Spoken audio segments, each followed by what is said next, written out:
Hello guys, good morning. Welcome ulit sa ating vlog channel.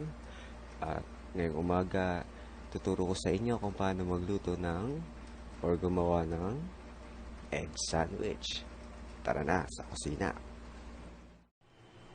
At ito po ang ating kakailanganin.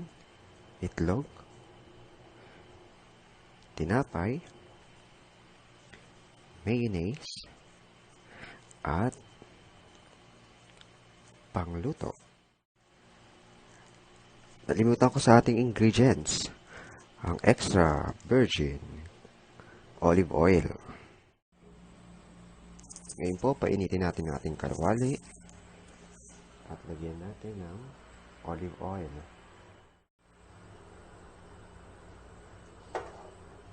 Spread lang natin ang olive oil para hindi kumapit ang itlog. Ayan po, nalagay na natin ang itlog. Lagyan natin ng asin.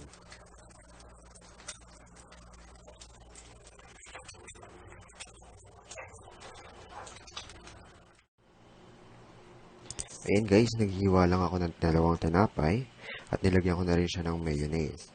And then, ilagay na rin natin ang ating fried egg.